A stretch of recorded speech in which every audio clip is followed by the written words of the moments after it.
There's a force inside you that you're probably afraid of.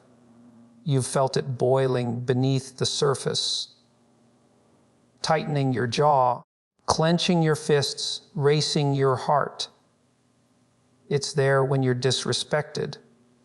It's there when you're overlooked. It's there when you see yourself slipping further from who you know you could be.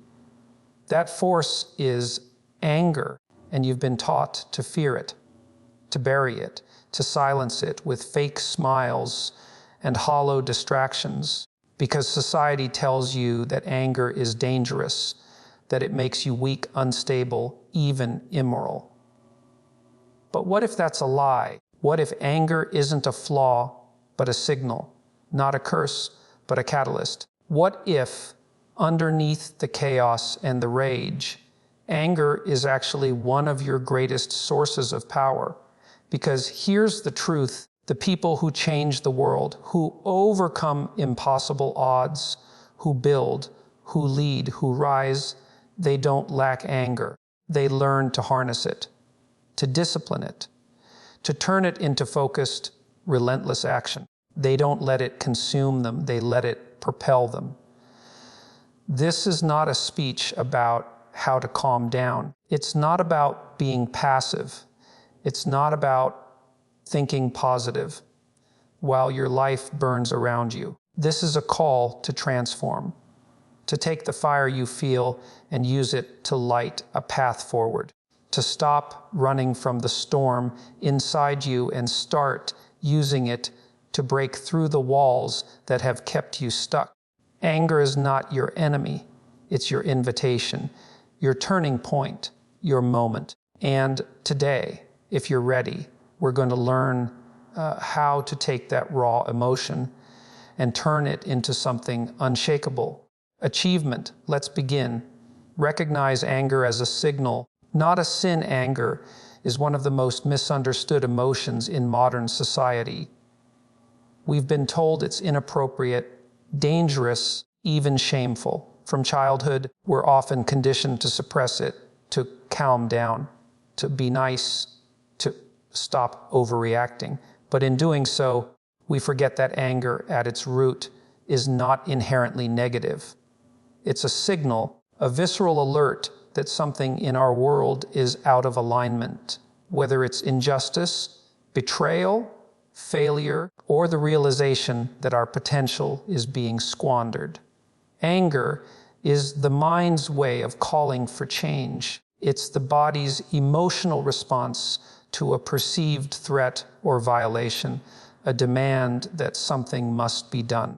But because anger makes people uncomfortable, both the person feeling it and the people around them, it gets pushed down. Yet what is buried doesn't disappear, it festers. Suppressed anger turns into resentment, bitterness, and over time, even despair. If you're perpetually angry, but unable or unwilling to confront why, you'll find yourself stuck in a loop, frustrated, powerless, and ultimately self-destructive. The first step in transforming anger is to stop condemning yourself for feeling it. You must recognize that it's part of your biological, psychological, and even moral toolkit. It's not a flaw, it's a function. The key is learning how to interpret what it's trying to tell you. Is it pointing you to an injustice you've tolerated for too long? Is it highlighting a dream you've ignored? Is it revealing a boundary that's been crossed? When you see anger not as a moral failing, but as a messenger, loud, yes, but also purposeful, you reclaim power. You begin to listen, not react. And in that moment, anger ceases to control you and begins to serve you. That's the beginning of transformation. Distinguish between productive and destructive anger. Not all anger is created equal. This is an uncomfortable truth that most people don't want to confront. Anger, in its raw form, is just energy, a spark. But where that energy goes, what it's attached to, and how it's expressed That's what determines whether it builds or destroys. Productive anger is focused, contained, and channeled. Destructive anger is blind, chaotic, and uncontrollable. Productive anger says, "This isn't right, and I'm going to do something about it." It's what drives people to reform broken systems, leave toxic relationships, and demand more from themselves and others. Destructive anger, on the other hand, lashes out without purpose. It doesn't seek resolution, it seeks revenge. It doesn't create, it consumes. And the terrifying thing is that both forms of anger feel the same when they rise. The physiological responses, elevated heart rate, flushed skin, adrenaline spikes, are nearly identical. What separates them is awareness and intention. To turn anger into achievement, you have to make that distinction quickly and clearly. You need to step back from the edge, breathe deeply, and ask, what is this really about? What do I want to change? If you don't ask those questions, anger will hijack your body and mind. You'll say things you regret. You'll burn relationships. You'll damage your reputation. And worst of all, you'll reinforce the very powerlessness that anger is trying to alert you to. But when you channel it into focused, meaningful action, anger becomes a kind of fuel. It sharpens your clarity. It deepens your resolve. It grants you the courage to confront hard truths and take difficult steps. And in doing so, it becomes one of the most potent forces for personal and societal growth. Channel energy. Don't suppress it. Suppression is a silent killer, not just of happiness, but of authenticity and power. When you feel anger and push it down, when you pretend you're fine or over it, you're lying, not only to others, but to yourself. And every lie you tell yourself chips away at your strength. Anger contains energy, raw, kinetic, urgent. And energy that isn't used doesn't just disappear. It goes inward and it festers. It turns into cynicism, into helplessness, into disease. People often think that expressing anger is dangerous, and yes, if you unleash it recklessly, it can be. But the real danger lies in never expressing it at all. Suppressed anger builds pressure, like steam trapped in a sealed chamber. Eventually, something will break. And when it does, it won't be clean.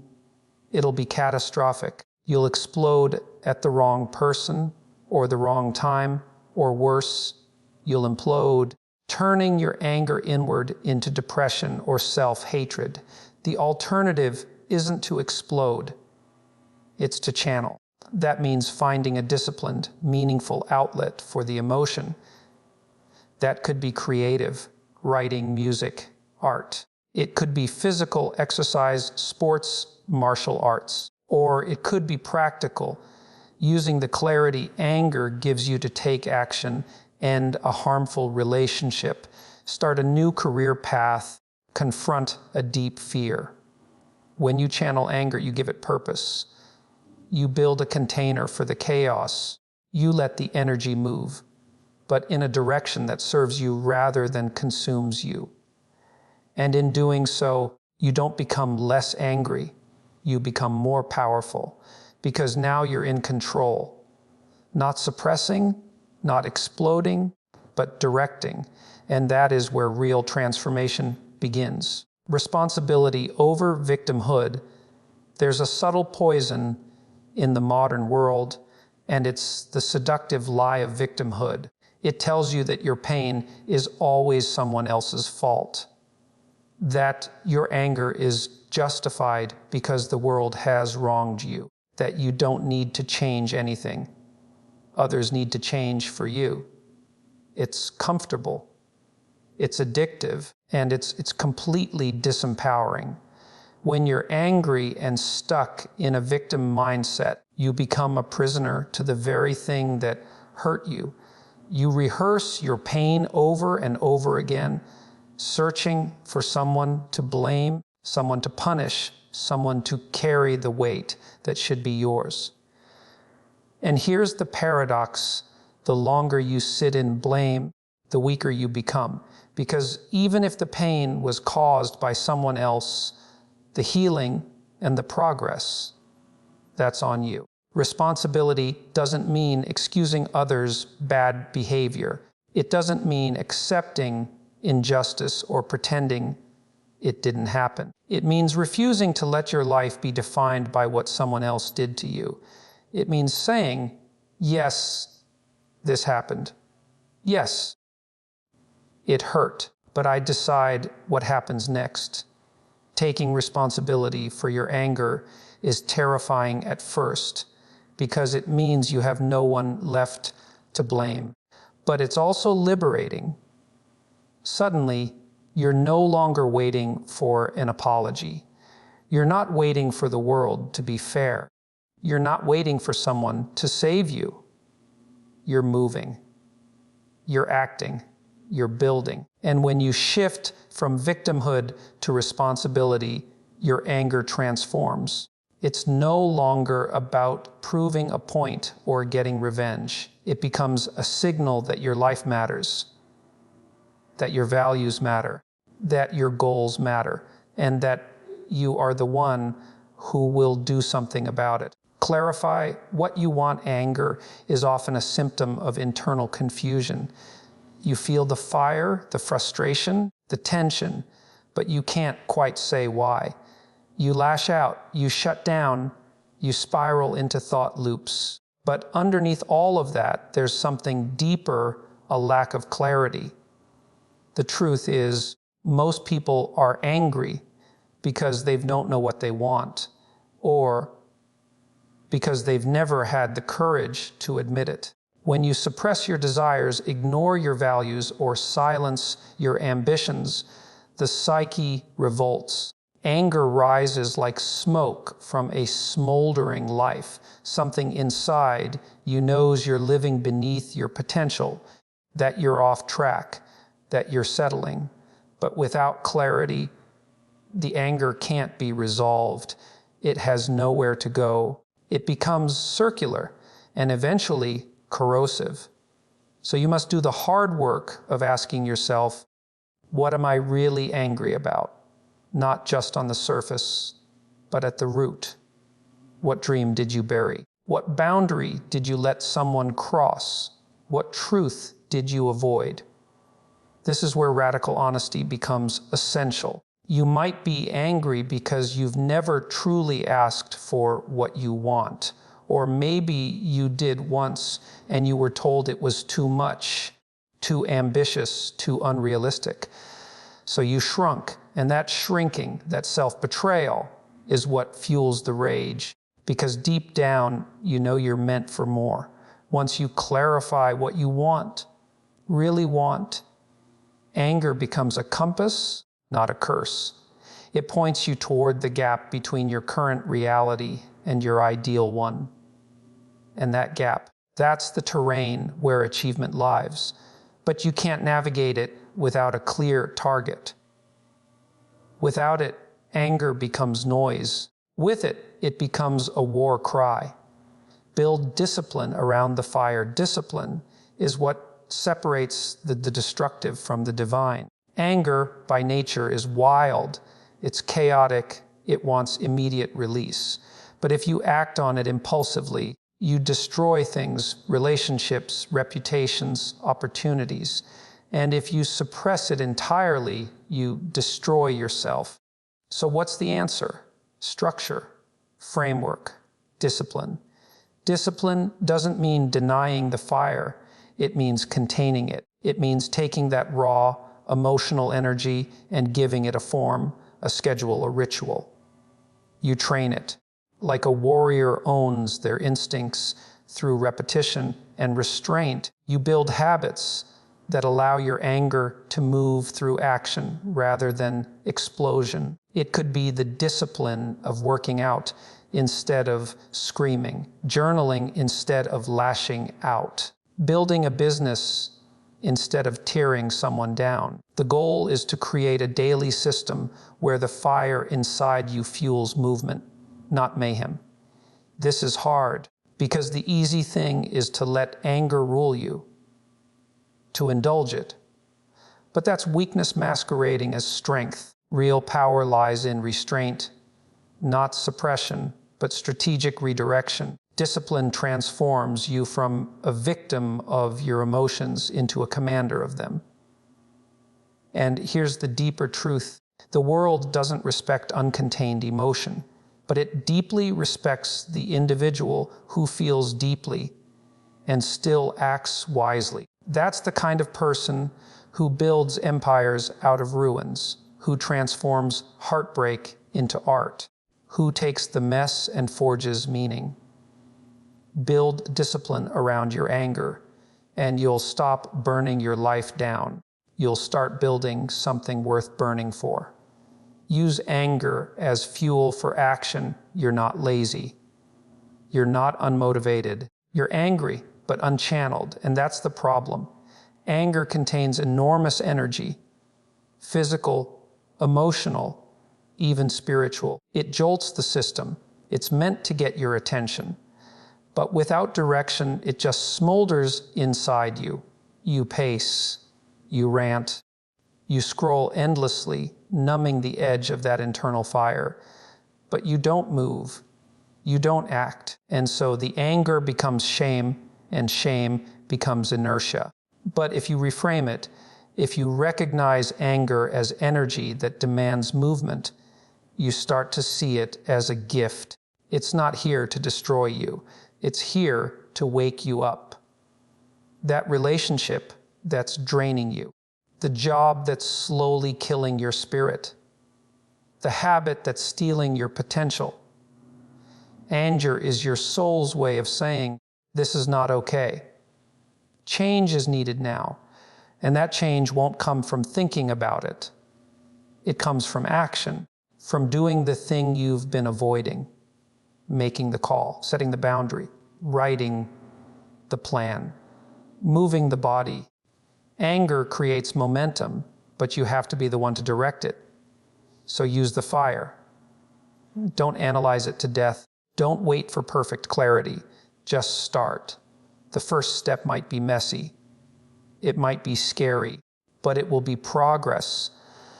And progress is the only thing that turns anger into power. Because once you start moving, anger becomes your ally. It gives you endurance. It gives you courage. It gives you grit. It reminds you when things get hard, why you can't go back to the way things were. The worst thing you can do with your anger is nothing. The best thing, build something with it. Make it mean something. That's how you go from burning out to burning brighter. Master your narrative. We are all living inside a story, one that we tell ourselves about who we are, what we're capable of, and what we deserve. And anger often erupts when that story no longer fits the reality we're living.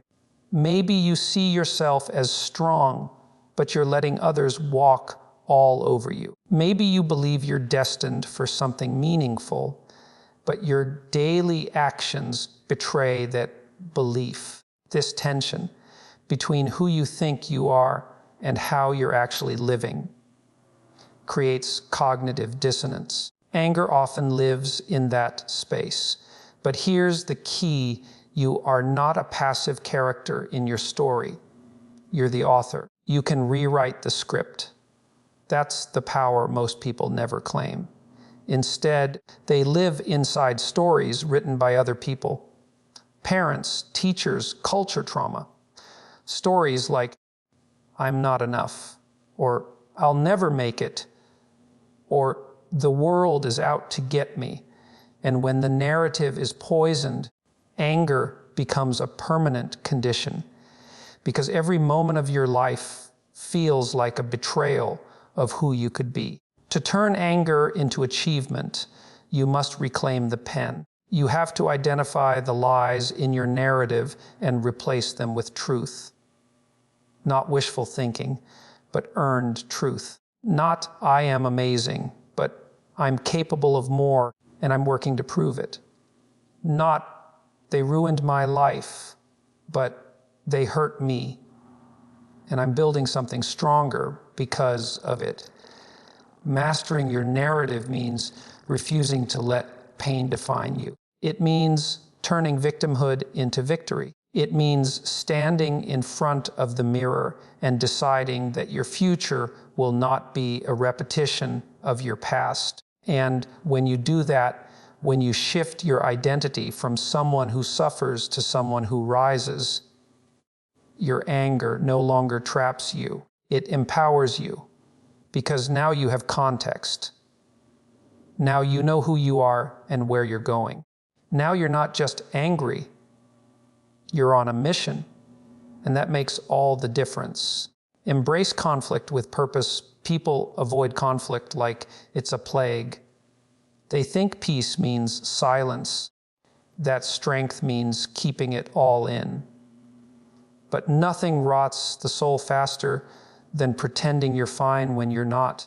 That avoidance, that's fear dressed up as virtue. Because real peace doesn't come from avoiding conflict. It comes from confronting it with purpose. Anger often rises when we allow disrespect, dishonesty, or dysfunction to go unchecked. And if you don't confront it directly, if you let it fester, you start to lose parts of yourself. Your confidence erodes. Your clarity fades. You become someone who tolerates the intolerable. And that internal dissonance breeds more anger. This time at yourself. You must learn to engage conflict, not as a weapon to hurt others, but as a tool to protect your integrity. Conflict, when done with discipline and clarity, is one of the most productive forces in life. It clears the air. It resets boundaries. It forces growth. That conversation you've been avoiding, that truth you've been swallowing, that line you've been too afraid to draw, those are your crucibles. Those are the moments where your anger becomes a catalyst instead of a curse. But only if you lean into them, only if you face the fear. This doesn't mean being aggressive. It doesn't mean being cruel. It means being honest, firm, unapologetic about your needs and values. And yes, it's uncomfortable, it's messy. But that discomfort is the price of integrity. And once you realize that conflict isn't the enemy, that it's actually the doorway to deeper relationships, better boundaries, and real change, you stop avoiding it. You start using it, and you stop being the person who silently stews in anger. You become the person who moves through it, clear-eyed, courageous, and committed to truth. Turn the pain into a plan at the end of the day. Anger is just a signal, an emotional flare telling you something needs to change. But signals without strategy don't go anywhere. If you don't convert your pain into a plan, it just stays pain. And worse, it turns into patterns, the same fights, the same regrets, the same outcomes, over and over again. The path from anger to achievement requires more than emotion. It requires intention. You must take that energy and say, this ends here. And then you have to decide what comes next. What needs to change? What needs to be built? What needs to be let go? That's your plan. That's your blueprint for turning fire into form. Maybe it's a fitness goal because you're sick of feeling weak. Maybe it's a business plan because you're tired of begging for opportunity. Maybe it's cutting toxic people out of your life once and for all. Whatever it is, it has to be specific, tangible, measurable, because without a concrete plan, anger becomes a fog, and you get lost in it. Planning gives you structure. It gives you a way out. More than that, it gives your anger a job. It's no longer just a feeling. It's fuel for your next move. And when you start executing that plan day by day, inch by inch, you'll feel something shift. You'll feel pride again. You'll feel strength again. You'll start to see that the very thing that once threatened to break you has now become your engine. This isn't about suppressing anger or pretending it's gone. It's about alchemizing it, turning it into action, turning it into purpose, turning it into something that not only changes your life, but maybe even someone else's too. That's the real power of anger, not in what it destroys, but in what it can build when it's finally understood and put to work. Let's cut through the noise. Most people never do anything meaningful with their anger. They sit in it, drown in it, let it poison their relationships, their focus, their future. They either erupt and destroy everything in sight, or they suppress it and quietly self-destruct. But that is not your path, not anymore, because now you know what anger really is, not a weakness, but a signal, not a curse, but a calling. It's the voice of your potential, roaring from beneath the weight of your excuses, your fear, and your silence. You weren't given that fire by accident. It's there because something in you is being wasted, and it will keep burning until you finally stand up and do something about it. Not tomorrow, not when it's convenient. Now, turn that pain into a plan. Build the discipline to carry it out. Stop waiting for someone to fix your life and start becoming the kind of person who can no longer be ignored. Because the truth is brutal but beautiful. No one is coming to save you, but no one can stop you either.